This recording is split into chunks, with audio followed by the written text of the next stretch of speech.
Welcome to home cooking channel. Sangeetha பேசுகிறேன். முன்னாடி வீடியோவில் சொல்லியிருக்கேன், ஏன் இவ்வளோ நாளாக வீடியோ போடலன்னு சொல்லிட்டு. அது காரணம் இப்போ சொல்கிறேன். நாங்கள் வருஷம் கோவிலுக்கு போவோம். இந்த வருஷமும் அதேமாரி போனோம். 3ஆம் வாரம் ஆடி மாதம் 3ஆம் வாரம் வெள்ளிக்கிழமைக்கு போனோம் படைவேடு கோவிலுக்கு. அப்போ பழைய ஆரணியில் பழைய பஸ் ஸ்டாண்டில் ஆரணியில் போய்ட்டு இறங்கிட்டோம். இறங்கிட்டு பசிக்குதுன்னு சொல்லிட்டு சரி இப்போ எதிர் ஹோட்டலில் போய்ட்டு சாப்பிட்லான்ட்டு போனோம். எதிர் ஹோட்டலில் சாப்பிட்டு கை கழுவுறதுக்கோசம் செல்லு வச்சுட்டு கையை கழுவணும். அப்படியே செல்லு விட்டு வந்துட்டோம் ஞாபகம் இல்லாமல்.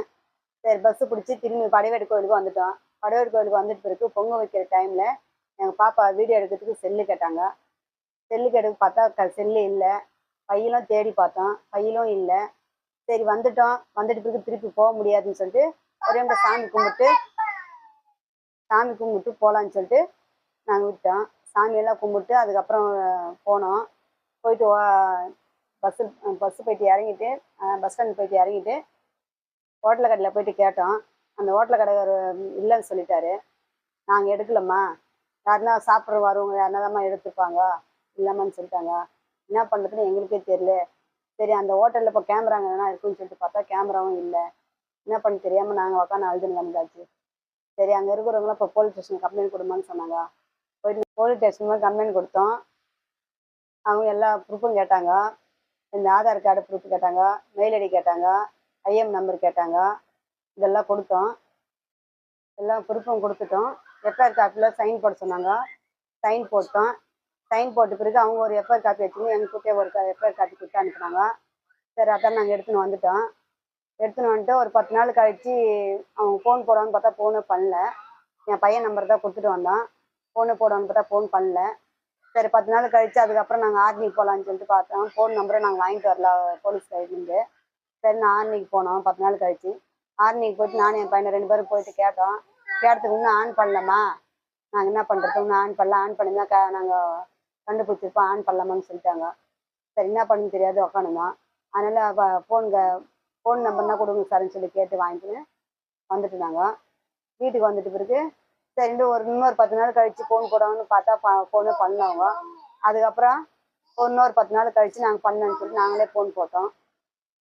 ஃபோன் போட்டு இன்னும் கிடைக்கலாமான்னு சொன்னாங்க. தெரியல. சரி அப்புறம் ஃபோன் போட்டு பார்க்கலான்னு சொல்லிட்டு போலீஸுக்கு ஃபோன் போட்டோம். ஃபோன் போட்ட பிறகு நம்பரெல்லாம் கேட்டாங்க. அந்த நம்பரை எஃப்ஐஆர் நம்பர்லாம் கேட்டாங்க. நம்பரை கொடுத்தோம். என்ன போகணுமான்னு கேட்டாங்க. போகணுங்க சார் அப்படின்னு. சரி நான் கிடச்சிச்சுமா அப்படின்னாங்க. ஃபோன் போட்டு கூப்பிட்டு கூட பார்க்கமான்னு சொன்னாங்க. கூப்பிட்டு கொடுக்கல. அதுக்கப்புறம் நாங்களாக ஃபோன் போட்டோம். நாங்களாக ஃபோன் பிறகு திரும்பி அதே தான் சொன்னாங்க. இன்ஸ்பெக்டர் வந்த பிறகு கூப்பிட்டு கொடுப்பாங்கம்மா, அவங்க ஃபோன் போட்டு வர வச்சு கொடுப்பாங்கம்மா அப்படின்னு சொன்னாங்க. சரி நாங்களும் ஃபோன் போடுறன்றதை ஃபோனே பண்ணல. அப்புறம் திரும்பி நாங்களாக ஃபோன் போட்டோம். ஃபோன் பிறகு உங்களுக்கு சொந்தக்காரர் யாருன்னா இங்கே ஆர்னியில் யாருன்னா இருந்தால் வர சொல்லுமான்னு சொன்னாங்க. ஆர்னியில் எங்களுக்கு யாரும் சொந்தக்காரங்க யாரும் இல்லை. சரி அதான் ஒரு 2 நாள் அப்படியே இருந்தோம். அதுக்கப்புறம் ஒரு 4 நாள் கழித்து அதுக்கப்புறம் நானும் என் பையன் 2 பேரும் போனோம்.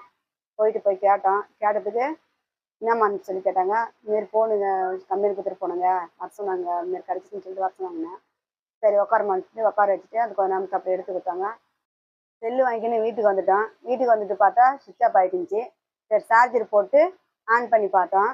எல்லாமே ஃபோட்டோ வீடியோலாம் டெலிட் ஆகிட்டுருந்துச்சி. என்ன பண்ணுறதுன்னு தெரியல எங்களுக்கு. சரி சேனல் ஓப்பன் பண்ணுறதுக்கு மெயில் ஐடி தெரியும், ஆனால் பாஸ்போர்ட் நம்பர் தெரியல. என்ன பண்ணுன்னு தெரியல. 2 நாளாக போட்டு பார்த்தோம். அதுக்கப்புறம் தான் 2 நாள் கழிச்சு தான் அப்புறம் ஆன் ஆச்சு.